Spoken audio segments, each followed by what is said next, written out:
കഴിഞ്ഞ ദിവസം ഒരു സുഹൃത്ത് എനിക്കൊരു വീഡിയോയുടെ ലിങ്ക് അയച്ചു തന്നിരുന്നു. ആ ലിങ്ക് സുഭാഷ് കുമാർ മണ്ണിയൻ എന്ന് പറയുന്ന ഒരു തിരുവനന്തപുരംകാരൻ്റെ വീഡിയോയാണ് അതിലിട്ടതാണ്. ആ വീഡിയോയിൽ ഹെഡിങ് കൊടുത്തിരിക്കുന്നത് അമ്പലവേശികളെ രക്ഷിച്ച മിഷണറി എമിക്കാർ മൈക്കിൾ.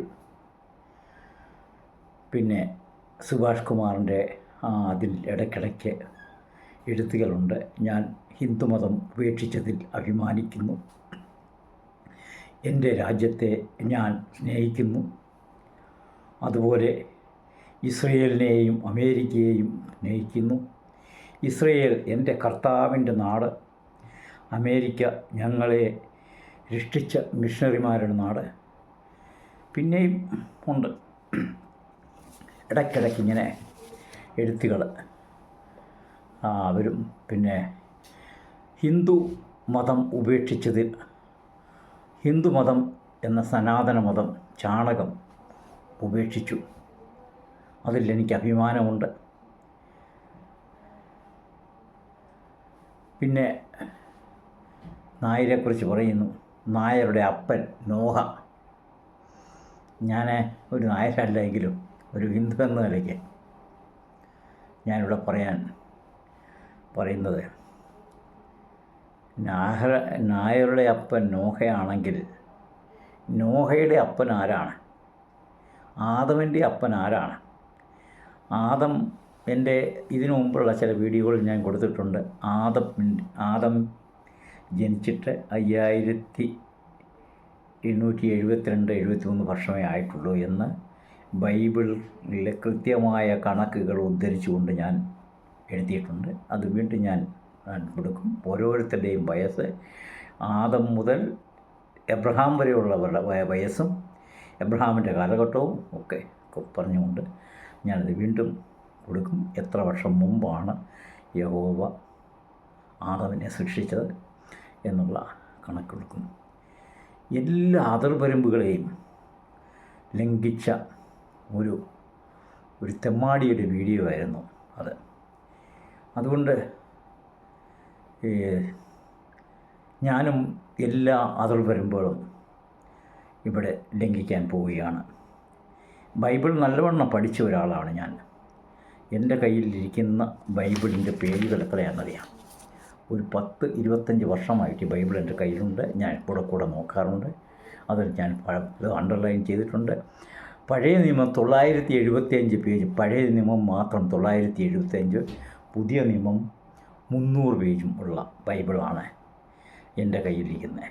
ഞാൻ പലതും അണ്ടർലൈൻ ചെയ്ത് നോട്ട് ചെയ്ത് വെച്ചിട്ടുള്ള ഒരു ബൈബിളാണ് എൻ്റെ ഉള്ളത്. ഈ എല്ലാ ധർമ്മങ്ങളിലും, എല്ലാ സിസ്റ്റത്തിലും, എല്ലാ പ്രസ്ഥാനങ്ങളും കാലാന്തരത്തിൽ അപജയങ്ങൾ സംഭവിക്കുക സ്വാഭാവികമാണ്. അങ്ങനെ ഹിന്ദു മതത്തിലും ഹിന്ദു സന്യാസി സമ്പ്രദായങ്ങളിലും ഒക്കെ അപജയങ്ങൾ സംഭവിച്ചിട്ടുണ്ട്. പക്ഷേ ഒരിക്കലും തിരുത്താത്ത അപജയങ്ങൾ ക്രിസ്തു മതത്തിലും യഹൂദ സെമിറ്റിക് മതങ്ങളിലുമാണ്. പക്ഷെ ഞങ്ങളുടെ ആചാര്യന്മാരെ കൂടെ അതെല്ലാം തിരുത്തിക്കൊണ്ടേയിരുന്നു എന്നുള്ളതാണ് വാസ്തവം. നമ്മൾ അപ്പോൾ പറയുമ്പോഴും ക്രിസ്തു തൊട്ടോ യഹോവ തൊട്ടോ അല്ലെങ്കിൽ ആദവിൻ്റെയും ഔവ്വയുടെ ചരിത്രം തൊട്ടോ എബ്രഹാമിൻ്റെ ചരിത്രം തൊട്ടോ പിന്നെ ഒരു ലോത്തുണ്ട്, ലോത്തിൻ്റെ ചരിത്രം തൊട്ടോ ഒക്കെ പറയുകയാണെങ്കിൽ ആളുകൾ എഴുന്നേറ്റ് ഓടും, ക്രിസ്ത്യാനികൾ എഴുന്നേറ്റ് ഓടും. ഞാൻ പല പ്രാവശ്യം എൻ്റെ വീഡിയോകളിലും ഫേസ്ബുക്കിലുമൊക്കെ പറഞ്ഞിട്ടുണ്ട്, ബൈബിൾ ശരിയായിട്ട് വായിച്ചാൽ ക്രിസ്തുമതം ഉപേക്ഷിക്കും എന്ന് പറഞ്ഞിട്ടുണ്ട്. മുമ്പ് ഒരു പാസ്റ്റർ, സ്വിറ്റ്സർലൻഡുകാരനായ ഒരു പാസ്റ്റർ മതം മാറി ഹിന്ദുമതം സ്വീകരിച്ചു എന്ന വാർത്ത ഞാൻ കേട്ടിട്ടുണ്ട്. ഇങ്ങനെ ധാരാളം വാർത്തകൾ ഞാൻ കണ്ടിട്ടുണ്ട്. ഈ ഹരേ കൃഷ്ണ പ്രസ്ഥാനം വിദേശങ്ങളിൽ കൊടികുത്തി വാഴുകയാണ്. എല്ലാ സമ്പ്രദായങ്ങളും മതിലുകൾ ഭേദിച്ച് കടന്ന് വ്യാപിച്ചുകൊണ്ടിരിക്കുന്ന ഒരു പ്രസ്ഥാനമാണ്. അപ്പോൾ ഞാൻ പറഞ്ഞല്ലോ, ഹിന്ദുമതത്തിൽ മാത്രമല്ല, ഈ ഒറീസയിൽ മാത്രം നിലനിന്ന ഒരു സമ്പ്രദായമാണ് ഈ ഈ ദേവദാസി സമ്പ്രദായം. അത് ആ വായിക്കുന്ന ഏതോ പെൺകുട്ടിയാണ് ആ വീഡിയോ ഇടുന്നത്. ആ വീഡിയോയുടെ ലേഖനങ്ങൾ വായിക്കുന്നത്. അതിൽ 6-ാം നൂറ്റാണ്ടിലാണ് ഈ സമ്പ്രദായം ഉരുത്തിരിഞ്ഞതെന്ന് വരെ പറയുന്നുണ്ട്. ഇനി നമുക്ക് ബൈബിളിലേക്ക് വരാം. ബൈബിളിലെ ആദമിൻ്റെയും ഹവ്വയുടെയും കഥ. ആദമിനെ ദൈവം സൃഷ്ടിച്ചു, മണ്ണെടുത്താണ് സൃഷ്ടിച്ചത്. പിന്നീട് ആദമിൻ്റെ ഒരു കൂട്ടിനൊരാളെ വേണമെന്നുണ്ട്. ആദമിൻ്റെ ഒരു ഭാര്യയിലെടുത്താണ് സ്ത്രീയെ സൃഷ്ടിച്ചത്. പക്ഷേ അങ്ങനെയാണെങ്കിൽ സ്ത്രീകൾക്കൊരു ഭാര്യയിൽ കുറവാണ്. പുരുഷനൊരു ഭാര്യയിലിൻ്റെ കുറവുണ്ടാകേണ്ടതാണ്.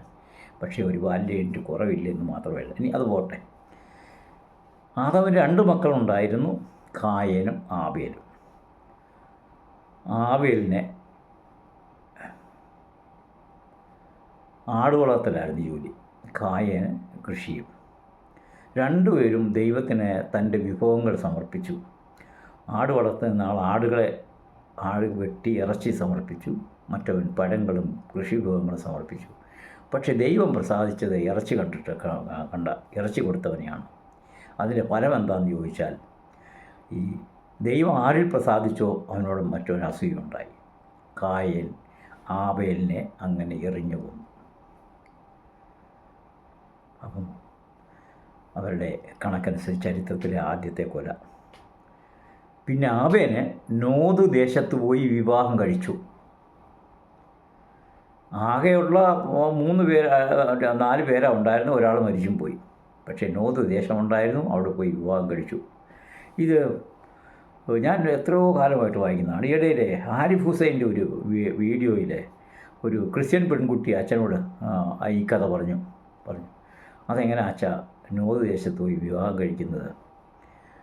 അപ്പം അച്ഛൻ പറഞ്ഞത്, നിനക്ക് വേണമെങ്കിൽ വായിച്ചാൽ മതി എന്ന് പറയുന്നതായിട്ടൊരു വീഡിയോ ഞാൻ കണ്ടു. പിന്നെ അങ്ങനെ ആണെങ്കിൽ തന്നെ ഇനിയും പിന്നെ ആദവനും ഒവ്വയ്ക്കും സേത്ത് എന്ന മകനുണ്ടായി. സേത്തിൻ്റെ പരമ്പരകളാണ് ഇന്നത്തെ ജനം മുഴുവൻ എന്നാണ് പറയുന്നത്. സേത്തിൻ്റെ അബ്രഹാം വരെയുള്ള പരമ്പരകളുടെ വയസ്സുകൾ കൃത്യമായിട്ട് ബൈബിളിലുണ്ട്. അത് എഴുതി കൂട്ടിയാണ് ഞാൻ കണക്ക് കൂട്ടിയിരിക്കുന്നത്. അതനുസരിച്ച് മനുഷ്യനുണ്ടായിട്ട് 5872 വർഷമേ ആയിട്ടുള്ളൂ. 2 പേരുടെ വയസ്സിൽ അല്പം വ്യത്യാസമുണ്ട്. ഈ തേരഹിന് 70 വയസ്സിന് ശേഷമാണ് അബ്രഹാം ജനിക്കുന്നത്. മോശയ്ക്ക് 500 വയസ്സിന് ശേഷമാണ് മക്കളുണ്ടാകുന്നതെന്ന് എഴുതിയിട്ടുണ്ട്. അവരുടെ വയസ്സും എത്ര കാലം ജീവിച്ചിരുന്നെന്ന് പറയുന്നത് കൂടി എന്നാൽ 10-15 വർഷം വ്യത്യാസം വരും. അപ്പോൾ 5872 എന്ന് പറയുമ്പോൾ 5900 ആയിരിക്കും. അതുകൊണ്ട് ഞാനിപ്പം ഫേസ്ബുക്കിൽ എഴുതിയിരുന്നു, യഹോവയ്ക്ക് 5900 വയസ്സേ ഉള്ളൂ. ഇപ്പം ജീവിച്ചിരുന്നാൽ ഇപ്പോഴുണ്ടായിരുന്നുവെങ്കിൽ 5900 വയസ്സേ കാണുമെന്ന്. പക്ഷെ ഭാരതത്തിൻ്റെ ചരിത്രം 50,000 വർഷം പഴക്കമുള്ള മനുഷ്യൻ്റെ അസ്ഥികൂടം തമിഴ്നാട്ടിൽ നിന്ന് കണ്ടെടുത്തിട്ടുണ്ട്. DNA ടെസ്റ്റ് നടത്തി പത്രങ്ങളിലൊക്കെ വന്ന് വാർത്തയാണ്. പിന്നെ യുഗങ്ങളുടെ കണക്കൊന്നും ഞാനിപ്പോൾ പറയുന്നില്ല. പിന്നെ വേറെ അവരുടെ ഒരു മഹാനുണ്ട്, അബ്രഹാം ആരായിരുന്നു അറിയണ്ടേ? അബ്രഹാം ഒരു പുണ്യപുരുഷനാണ്. അബ്രഹാമിൻ്റെ സന്തതികളെന്നാണ് ക്രിസ്ത്യാനികളൊക്കെ വിളിച്ചു പോകുന്നത്. അബ്രഹാം സ്വന്തം സഹോദരിയെ വിവാഹം കഴിച്ച ഒരാളായിരുന്നു. അപ്പം എബ്രഹാം തന്നെ പറയുന്നു, എൻ്റെ പിതാവിന് മറ്റൊരു സ്ത്രീയിൽ ജനിച്ച മകളാണ് എൻ്റെ ഭാര്യ സാറയാണ് തോന്നുന്നു എന്ന് പറയും. എന്നിട്ട് ഈ സാറയെ, ഈ എബ്രഹാമിൻ്റെ ഭാര്യയെ സഹോദരിയാണെന്ന് പറഞ്ഞ് രാജാക്കന്മാർക്ക് കാഴ്ചവെച്ച് അഭൂതപൂർവമായ സമ്പത്ത് ഒരു പ്രാവശ്യമല്ല, പേടിച്ചിട്ടാണെന്നാണ് പറയുന്നത്, സഹോദരിയാണെന്ന് പറയുന്നത്. അങ്ങനെ 2 പ്രാവശ്യം വലിയ സമ്പത്തുകൾ രാജാവ് അവിടെ തിരിച്ചു കൊടുക്കുകയും ഒത്തിരി സമ്പത്തുകൾ കൊടുക്കുകയും ചെയ്യുന്നു. അപ്പം ആദ്യത്തെ വേശ്യ അബ്രഹാമിൻ്റെ ഭാര്യയാണെന്ന് വരുന്നു. ഈ അബ്രഹാമിൻ്റെ ഭാര്യയെ രക്ഷിക്കുന്ന ആര് രക്ഷിക്കും? ഇനിയും അവിടുന്ന് ഇങ്ങോട്ട് പോട്ടെ. പിന്നെ ബൈബിളിൽ ഒരു കഥയുണ്ട്, ലോത്തിൻ്റെ കഥയാണെന്ന് എൻ്റെ ഓർമ്മ. ഒരു നാട് വിട്ട് എല്ലാവരും ഓടിപ്പോകുന്നു, തിരിഞ്ഞു നോക്കുന്നവരെ അവിടെ ഉപ്പുതൂണായി പോകും. അങ്ങനെ ലോത്തും 2 പെൺമക്കളും മാത്രം അവശേഷിച്ചു. അവർ വിജനമായ ഒരു മലകളിൽ പോയി അവിടെ പാർത്തു. അവിടെ പാർത്തപ്പോൾ ഈ പെൺമക്കൾ ഈ പിതാവിനെ വീഞ്ഞ് കുടിപ്പിച്ച് അയാളുമായിട്ട് കിടന്നിട്ട് സന്തതി പരമ്പരകളുണ്ടായി. വേറെ മനുഷ്യരൊന്നും ഇല്ലാഞ്ഞിട്ടല്ല. അപ്പോൾ അത് ബൈബിളിൻ്റെ ഒരു കഥ. ഇനിയും ഈ മനുഷ്യൻ മതം മാറിയത് ക്രിസ്തുവിൻ്റെ പേരില്ല. ക്രിസ്തു ആരായിരുന്നു? തൻ്റെ മാതാവിനെ ഒരിക്കൽ പോലും അമ്മയെന്ന് വിളിച്ചിട്ടില്ല. മകനെ മകനെ മകനെ എന്ന് പറഞ്ഞ് പുറകെ നടക്കുമ്പോഴൊക്കെ സ്ത്രീയെ എന്ന് വിളിച്ച് ആ സ്ത്രീയെ നിന്ദിച്ച് മറിയത്തെ തിരസ്കരിച്ച ആളാണ് യേശു. നിൻ്റെ അമ്മയും സഹോദരനും സഹോദരിയുമൊക്കെ നിന്നെ കാണാൻ വന്നിരിക്കുന്നു എന്ന് പറയുമ്പോൾ ഏത് സഹോദരൻ ഏത് സഹോദരി എൻ്റെ പിതാവിൻ്റെ ഹിതം നിറവേറ്റുന്നവരാരോ അവരാണ് എൻ്റെ സഹോദരനും സഹോദരി എന്ന് പറഞ്ഞ് അവർ തിരസ്കരിച്ചതാണ്. മകനെ വീഞ്ഞ് തീർന്നു പോയി വീഞ്ഞുണ്ടാക്കാൻ പറയുമ്പോൾ സ്ത്രീയെ എനിക്കും നിനക്കും എന്തെന്ന് മറിയ സ്വന്തം അമ്മയായിട്ടുള്ള മറിയോട് യേശു ചോദിക്കുന്നുണ്ട്. ഇനി യേശുവിൻ്റെ ജനനം എങ്ങനെയാണ്? സെക്കറിയ എന്ന യഹൂദ പുരോഹിതൻ്റെ വീട്ടിൽ വേലയ്ക്ക് നിന്നിരുന്ന, അതായത് അടിച്ചുപണിക്ക് നിന്നിരുന്ന ആളാണ് മറിയ. അവർക്ക് എലിസബത്തിന് 3 മാസം ഗർഭിണിയായപ്പോൾ അവൾ കുറേ മാസങ്ങളോട് അവിടെ താമസിച്ചിരുന്നു. അപ്പം മറിയ അവിടെ താമസിക്കാൻ ആരായിരിക്കണം മറിയയുടെ പുത്രൻ്റെ പിതാവ്?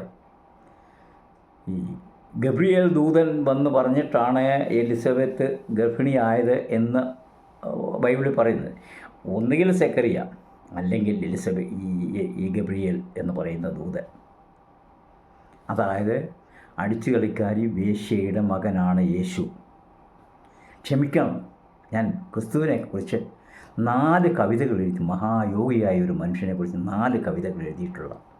ഭാരതത്തിൽ വന്ന് 12 മുതൽ 30 വയസ്സ് വരെയും 37 മുതൽ 82 വയസ്സ് വരെയും ഭാരതത്തിൽ ജീവിച്ച മനുഷ്യനാണ്.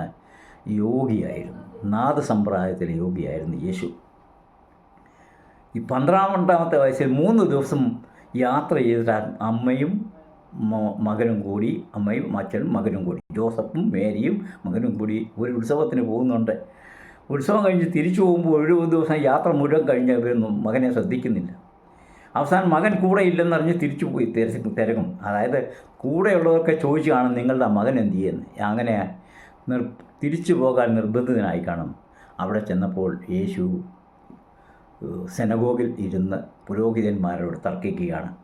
അപ്പം അച്ഛനെയും അമ്മയോ കണ്ട്, ജോസഫിനെയും മറിയയും ഒക്കെ കണ്ട ഇപ്പം യേശു പറയുന്നത്, നിങ്ങൾ എന്നെ തേടി വന്നു, ഞാൻ എൻ്റെ പിതാവിൻ്റെ ഭവനത്തിലില്ല. അതായത് ഈ യേശു ജനിച്ചതിന് ശേഷം ഭയങ്കര ദുരിതമായിരുന്നു. നാട് വിട്ട് പോവുകയാണ്. അങ്ങനെ ഇവ പൊക്കോട്ടെ എന്ന് വിചാരിച്ചാണ് അവനെ ഉപേക്ഷിച്ച് പോകുന്നത്. പക്ഷെ കൂടെയുള്ളവരുടെ സമ്മർദ്ദം കാരണമായിരിക്കാം തിരക്കി പോകുന്നത്.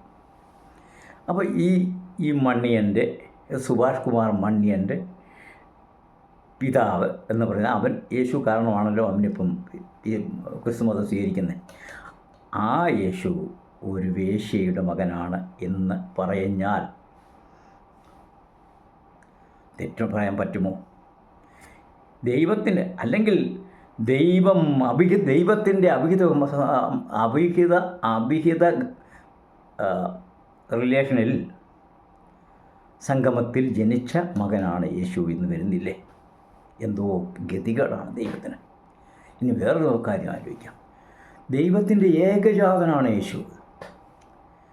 യേശു ജനിച്ചതിന് ശേഷം ക്രിസ്ത്യാനികളൊക്കെ കൂടി ദൈവത്തിൻ്റെ ഞരമ്പ് കണ്ടിച്ചോ? ഇതുപോലെ ഇസ്ലാമിലുമുണ്ട്. ആയിരക്കണക്കിന് പ്രവാചകന്മാരെ അംഗീകരിക്കുന്നു. പക്ഷേ നബി എന്ന പ്രവാചകൻ വന്നതിന് ശേഷം ഇനിയൊരു പ്രവാചകനെ ദൈവം സൃഷ്ടിക്കില്ല എന്ന് കൽപ്പിച്ചു. അങ്ങനെ അള്ളാഹുവിൻ്റെയും ഞരമ്പ് കണ്ടിച്ചു. ഇങ്ങനെ പറയുകയാണെങ്കിൽ എത്രയെത്ര വികൃതമായ ഇനി വേശ്യാ സമ്പ്രദായം, ദേവദാസ സമ്പ്രദായം ഒറീസയിൽ മാത്രമാണ് ഉണ്ടായിരുന്നത്. ഈ അന്നത്തെ ബ്രാഹ്മണ സമൂഹം പിഴച്ചുപോയി. അങ്ങനെ പിഴച്ചു പോയതുകൊണ്ട് ആണല്ലോ ഇങ്ങനെയൊക്കെ സംഭവിച്ചത്. അങ്ങനെ സംഭവിക്കുമ്പോൾ ഇന്ന് വ്യവസ്ഥാപിതമായി വേശ്യാലയം നടത്തുന്ന ഒരു സമൂഹമാണ് ക്രിസ്ത്യാനികൾ. എത്രയെത്ര കേസുകളാണ് മഠത്തിലമ്മമാരുടെ കർത്തനാറിൻ്റെ പേരൊക്കെ ഉണ്ടായിട്ടുള്ളത്. ഇവിടെ ചണ്ഡീഗഡിലൊരു ബിഷപ്പിൻ്റെ പേരുള്ള കേസ്. ആ കേസ് തള്ളിപ്പോയത് എന്തുകൊണ്ടാണ് തള്ളിപ്പോയത്? കാരണം ഏതോ കാര്യം സാധിക്കാൻ വേണ്ടിയാണ് അവർ കേസ് കൊടുത്തത്. അത് വന്നപ്പോഴാണ് കേസ് കൊടുത്തത്. സാധാരണ അവർ കൂടെ ബിഷപ്പുമായിട്ട് ശയിക്കുന്ന സ്ത്രീയായിരുന്നു. ഇന്ന് കന്യാസ്ത്രീ മഠമെന്ന് പറയുന്ന അച്ഛന്മാർക്ക് വേണ്ടി നടത്തുന്ന വേശ്യാലയങ്ങളാണ്. ആ വേശ്യകൾക്ക് പണ്ട് ഗർഭനിരോധന ഗുളികകളോ സമ്പ്രദായങ്ങളോ ഒന്നും ഇല്ലായിരുന്ന കാലത്തെ അവരുടെ കുട്ടികളെ, അവിടെ ജനിക്കുന്ന കുട്ടികളെ വളർത്താൻ വേണ്ടിയാണ് അനാഥാലയങ്ങളൊക്കെ സൃഷ്ടിച്ചത്. ഈ സമൂഹമാണ് ഇന്ന് ഹിന്ദുക്കളെ തെറി പറയുന്നത്. ക്രിസ്ത്യാനികളുടെ സുഹൃത്തുക്കൾ എന്നോട് ക്ഷമിക്കണം, ഇത് പറയാതെ ഭരിക്കാൻ എനിക്ക് നിവൃത്തിയില്ല. നിങ്ങൾക്ക് ആരും എന്തും പറയാം, നിങ്ങളെക്കുറിച്ച് ആരും ഒന്നും പറയാൻ പാടില്ല. അതെവിടുത്തെ നിയമമാണ്? ഞാൻ അതുകൊണ്ടാണ് നിങ്ങൾ ബൈബിൾ വായിച്ചാൽ നിങ്ങൾ ക്രിസ്തുമതം ഉപേക്ഷിക്കും. പക്ഷേ ഗീത വായിച്ചിട്ടാരും ഹിന്ദുമതം ഉപേക്ഷിച്ചിട്ടില്ല. ഗീത വായിച്ച ക്രിസ്ത്യാനികൾ ആയിരക്കണക്കിന് ലക്ഷക്കണക്കിന് ഹിന്ദുമതം സ്വീകരിക്കുകയാണ് ചെയ്തിട്ടുള്ളത്. ഇന്ന് ഗീത ഒരു പ്രഖ്യാപിത മതഗ്രന്ഥമൊന്നും അല്ല. ഗീത മഹാഭാരതം എന്ന ഇതിഹാസത്തിലെ 18-ാം അധ്യായത്തിലെ ഒരു അധ്യായം മാത്രമാണ് ഗീത. ഗീതയിൽ ഉപനിഷത്ത് രഹസ്യങ്ങളുണ്ട്, വേദരഹസ്യങ്ങൾ ഉണ്ട് എന്ന് മാത്രമാണ്. രാമായണമോ മഹാഭാരതമോ ഒന്നും മതഗ്രന്ഥമല്ല, അത് ഇതിഹാസ ഗ്രന്ഥങ്ങളാണ്. മനുഷ്യൻ എന്നേക്ക് എന്നും വായിക്കാൻ തക്കവണ്ണം അനവധി സാങ്കല്പിക കഥകളൊക്കെ എടുത്ത് ചരിത്ര വസ്തുതകളെടുത്ത് രചിക്കപ്പെട്ട കൃതികളാണ്. അതിലെ സർവോപനിഷദോ ഗാവോ ദോക്ത ഗോപാലനന്ദന ഗീത എന്ന് പറയുന്നത് എല്ലാ ഉപനിഷത്തിൻ്റെയും സാരാംശമുള്ള ഒരു ഗ്രന്ഥമാണ്. മഹാഭാരതം ഒരു മതഗ്രന്ഥമല്ല, രാമായണം ഒരു മതഗ്രന്ഥമല്ല, ഒരു ചരിത്ര ആഖ്യായികയാണ്, ചരിത്ര ഗ്രന്ഥമാണ്. വേദങ്ങൾ മാത്രമാണ് ഹിന്ദുക്കളുടെ മതഗ്രന്ഥം. ഇനി വേറെ വിഗ്രഹാരാധന. ഹിന്ദുക്കൾ വിഗ്രഹാരാധന. ഇസ്രയേലിൽ ഇപ്പോഴും യഹൂദന്മാർ മതിലിനെയാണ് പൂജിക്കുന്നത്. മുഹമ്മദ് നബിയുടെ ആൾക്കാർ തകർത്ത പള്ളികളെ മതിൽ, അവിടെ വീണ്ടും ഇപ്പോൾ പള്ളി പണിയാൻ പോവുകയാണ്. ഒരു ഇസ്രയേൽ മക്കളും ഉണ്ടല്ലോ ഹിന്ദുക്കളെ തെറി പറയുകയില്ല. ഇനി ഇസ്രയേലിൻ്റെ ചരിത്രത്തെക്കുറിച്ച് ഇന്ന് പറയുന്നത് 7000 വർഷം മുമ്പ് പ്രഭാസ തീർത്ഥത്തിൽ യാദവരടിച്ചു പിരിയുമ്പോൾ അവിടെ നിന്ന് രക്ഷപ്പെട്ട ആൾക്കാരാണ് ഒരു വിഭാഗമാണ് ഇസ്രയേലിൽ. ഇന്ന് ധാരാളം ലേഖനങ്ങളും നിഷേധിച്ചും അതിനെ സാധൂകരിച്ചും അതിന് തെളിവുകളും ഒക്കെ നിരത്തി യൂട്യൂബിലില്ല, ഈ വിക്കിപീഡിയയിലൊക്കെ ധാരാളം ഉണ്ട്. അതൊക്കെ പോകട്ടെ. വ്യവസ്ഥാപിതമായി വേശ്യാലയം നടത്തുന്ന അവിടെയുള്ള കന്യാസിമാരെ നിനക്കൊന്ന് രക്ഷിക്കാൻ കഴിയും? സുഭാഷ് കുമാർ മണ്യ, നീ ആദ്യം പോകേണ്ടത് കന്യാസ്ത്രീ മഠങ്ങളിലാണ്. എത്ര അച്ഛന്മാർക്ക് കടത്തു കൊടുത്താലും അവരെ കന്യകകളാണ്.